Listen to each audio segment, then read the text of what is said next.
conservador e um progressista, né? E a orientadora uma judia.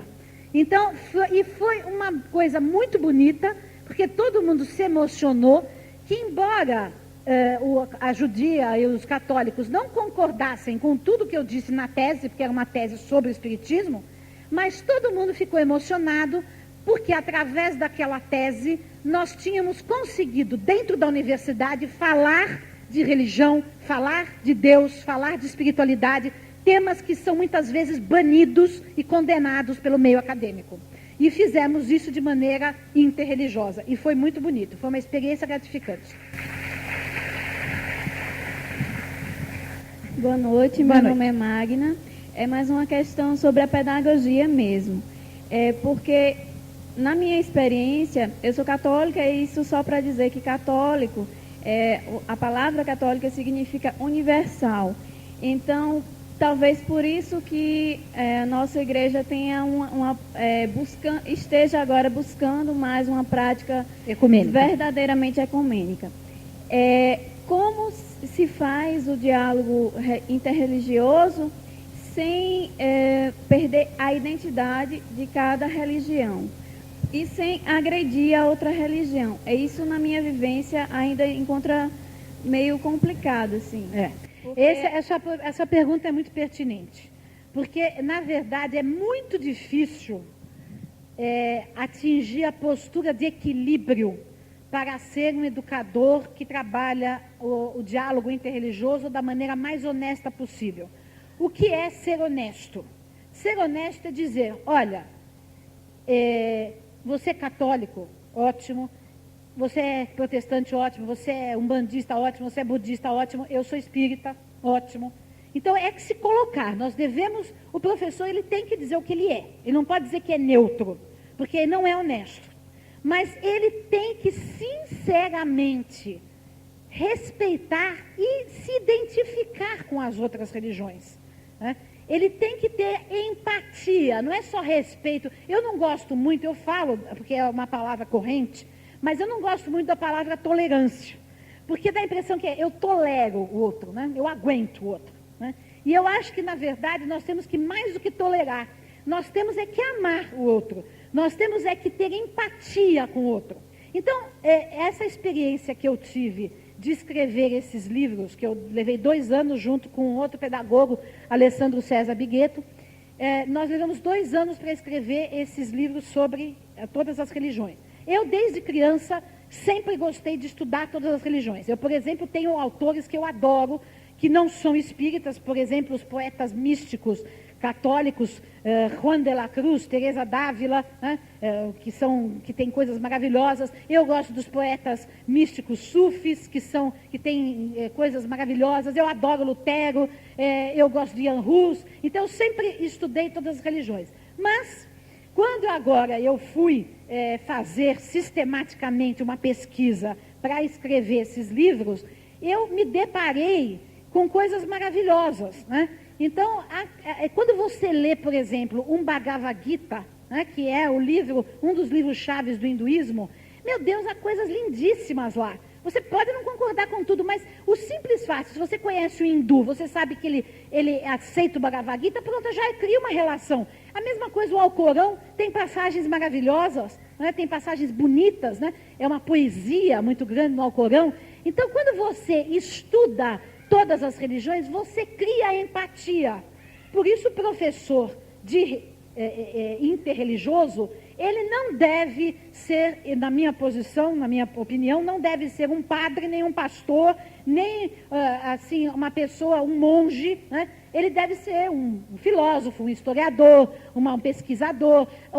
Ele pode ter a sua religião, lógico, mas ele tem que abranger as outras, ele tem que estudar as outras para criar empatia com as outras, né? E ver coisas bonitas nas outras, mas enxergar sinceramente. Se ele não enxergar, se ele tiver essa atitude, tudo bem, eu respeito, mas, né, eu torço o nariz, então não é possível diálogo interreligioso.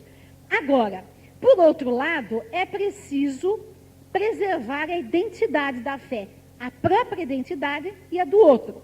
Por exemplo, eu já tive experiência de uma aluna minha chegar para mim e falar assim, eu não sei, viu, eu fazia já esse trabalho interreligioso, e a menina falava assim, eu não sei não, eu ia lá na igreja do meu pai, que a minha mãe vai, que o meu pai vai, que era protestante no caso, e, não sei, não estou com vontade de ir, não, eu não quero mais saber de igreja, não quero mais... E eu falar, não, eu acho que você deve ir, vai mais um pouco, vê mais, etc. Então, você incentivar no outro que ele seja da outra religião, isso é maravilhoso. Então, eu me lembro de um episódio do filme de Gandhi, que eu achei uma das coisas mais emocionantes na vida. Depois que houve aquela guerra entre muçulmanos e hindus na Índia, que o Gandhi jejuou durante vários dias para parar a guerra, um indivíduo veio depor as armas, né, aos pés de Gandhi e fala para ele assim, joga um pão em cima de Gandhi e fala, coma, porque eu vou para o inferno de qualquer jeito, mas eu não quero ir para o inferno com na consciência a sua morte. E o Gandhi fala, mas só Deus decide quem vai para o inferno. Por que você vai para o inferno? Por que você acha que você vai para o inferno? Então ele fala, eu matei uma criança. Né? Eu matei uma criança muçulmana. Porque os muçulmanos mataram meu filho. Né? Então o Gandhi chama ele e fala assim, eu sei uma maneira de você sair do inferno. Porque ele já estava no inferno, obviamente. Né? Eu sei uma maneira de você sair do inferno. Procure uma criança muçulmana que tenha perdido os pais nessa guerra. E adote essa criança, mas crie como muçulmano, não como hindu. Leve ele no templo muçulmano e eduque ele como muçulmano. E você vai sentir o paraíso. Então veja, é exatamente isso. É você enxergar no outro, você ver no outro a beleza da religião do outro. E todas as religiões têm as suas belezas. Então, por exemplo, no islamismo, nós temos hoje em dia um tremendo preconceito por causa da propaganda americana, né? O islamismo é uma cultura milenar que deu contribuições importantíssimas na ciência, na filosofia, a matemática que nós temos vem dos árabes, a filosofia da Idade Média veio dos árabes, a arquitetura, a escrita. Então, quer dizer, se nós conhecermos isso, nós de fato podemos praticar o ensino interreligioso. Mas isso não significa perder a identidade da própria fé. Quer dizer, você pode cultivar a própria fé em profundidade sem que essa abertura para o outro prejudique a sua vivência da fé. Isso só enriquece a sua fé. Porque você vê que Deus está em toda parte. Porque Deus iria ser tão parcial e só estar com os católicos, ou só estar com os muçulmanos, ou só estar com os espíritas, ou só estar com uns ou com outros. Quer dizer, será que Deus é tão pequeno, ele não pode estar em toda parte? Eu acho que nós estamos esgotando o nosso tempo. Vamos então deixar... O senhor quer fazer a pergunta também? Então, as duas últimas perguntas aqui, eu não sei, ninguém está me avisando o tempo, mas eu acredito que estamos esgotando. Por favor. Boa noite. Na realidade, não é uma pergunta, é apenas acrescentar com relação ao irmão anterior. Eu sou de Recife, e esses 3 últimos fóruns, o Foresp, tivemos a presença de católico, monge e, por sinal que ele falou que a ausência, um protestante. Esses 3 últimos... Foresp, para quem não sabe, é um evento espírita em Recife. Que eu já participei. Apenas para acrescentar. Aliás, eu tenho que... foi bom você lembrar, mas nós tivemos em São Paulo também... no dia 30 de outubro, no ano passado, nós comemoramos os 200 anos do nascimento de Kardec. E em São Paulo nós fizemos uma grande homenagem a Kardec no Anhembi. E para mim, o momento mais emocionante foi quando nós fizemos um culto ecumênico na homenagem a Kardec. Então estava presente lá uma pastora protestante, né? Que também é interessante, né? Porque uma das coisas também que as religiões sempre discriminaram foram as mulheres, né?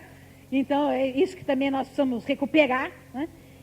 Havia uma umbandista, uma budista, um padre, um sheik do Islã. Então, foi um momento muito bonito, porque todos falaram sobre a contribuição que as suas religiões podiam dar para a paz, e o espírita falou da contribuição que Kardec deu.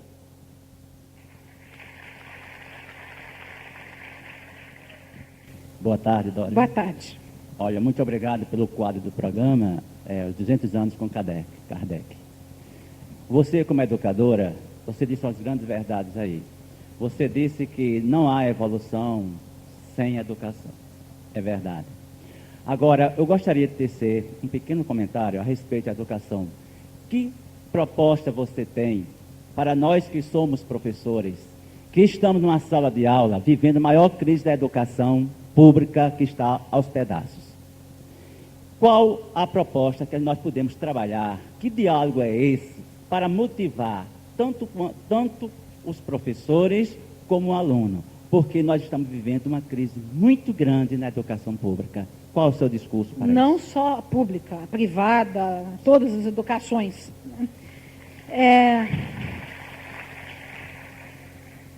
Olha, eu teria que fazer aqui um seminário sobre educação para falar sobre isso, né? Mas eu resumo em algumas coisas.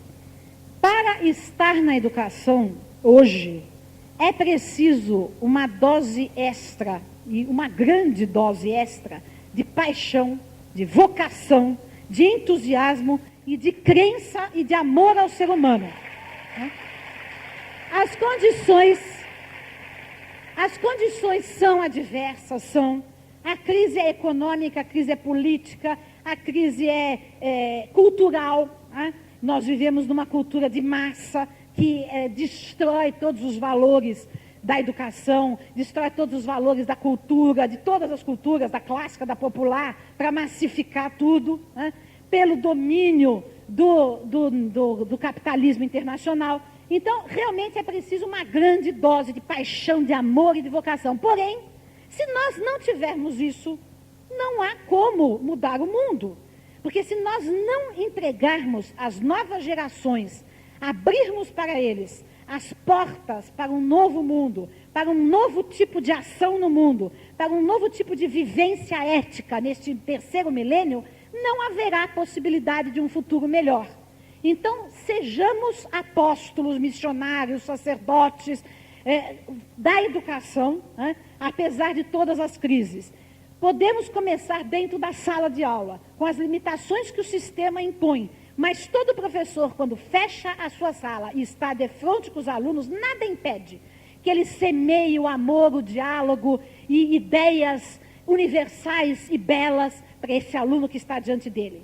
E mais adiante, nós podemos e devemos pensar em cooperativas de educação, para que nós saiamos da tutela do Estado e saiamos da tutela daqueles que querem explorar comercialmente a educação. Vamos fazer cooperativas de pais, cooperativas de professores, cooperativas de alunos.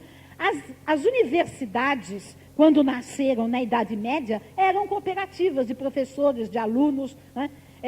Enfim, nós precisamos caminhar por esta abertura da educação, quebrando os paradigmas que aí estão.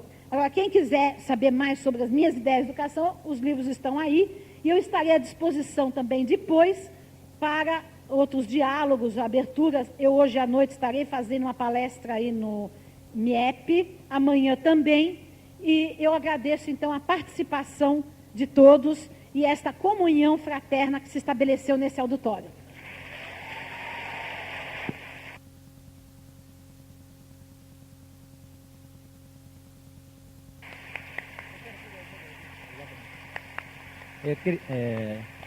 Só um minutinho da atenção de vocês. Aproveitando o ensejo do tema sobre diálogo interreligioso, trabalhado pela professora Encontre, aqui, nós queríamos anunciar também a programação da noite, com algumas modificações, algumas inserções até. Eu queria apresentar para vocês, dentro dessa temática, que muito no Brasil, com relação a essa preocupação da questão do diálogo interreligioso, nós estamos, como a professora bem enfatizou, bem à frente. Agora, de fim de 2003 até dezembro do ano passado, estou trazendo aqui uma novidade bem fresquinha, né? Houve um projeto, a estruturação de um projeto pela Secretaria Especial de Direitos Humanos, que é vinculada à Presidência da República e o Ministério da Justiça, que foi a consecução da criação de uma cartilha sobre diversidade religiosa. Nesse projeto, desde fins de 2003 até novembro do ano passado, foram convidadas todas as representações religiosas que tem aqui no Brasil para fazerem e apresentarem comentários acerca do artigo da Carta dos Direitos Humanos, da nossa Constituição e do Plano Nacional de Direitos Humanos, que fala sobre a questão do respeito às diversidades religiosas. Então, as contribuições foram apresentadas durante o ano e culminou com o lançamento dessa cartilha sobre diversidade religiosa, onde constam, foi condensado, evidentemente, as contribuições apresentadas. Essa cartilha foi lançada agora em dezembro e agora estamos num processo de divulgação, para não só os organismos como a própria Secretaria Especial de Direitos Humanos, o Ministério da Justiça e o Itamaraty, mas várias instituições que trabalham com diálogo interreligioso cooperaram, mostrando já a prática disso. A iniciativa das Religiões Unidas, o Conselho Ecumênico Nacional de Combate ao Racismo, o Centro Nacional de Africanidade e Resistência, o CONIC, que é o Conselho Nacional de Igrejas Cristãs, o Centro de Referência de Discriminação Religiosa, o Movimento Interreligioso do Rio de Janeiro e o Conselho Nacional de Ensino Religioso. Então, é uma contribuição, vocês podem, nós não trouxemos muitas, até porque foram editadas 25 mil e via Secretaria Especial de Direitos Humanos está encaminhando para o Brasil, para as várias representações estaduais, para começar a difundir. Aqui a gente vai anunciar o site onde essa cartilha está, que é o site nacional da Secretaria Especial de Direitos Humanos, que é www.sedh, Secretaria Especial de Direitos Humanos, .gov.br, ou vocês entram no site do Ministério da Justiça, que tem um link para lá, tá certo?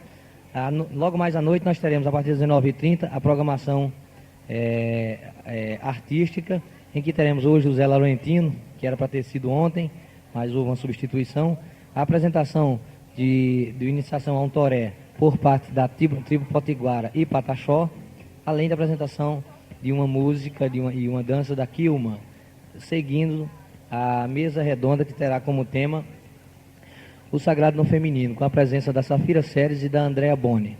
Então, boa noite e até mais tarde.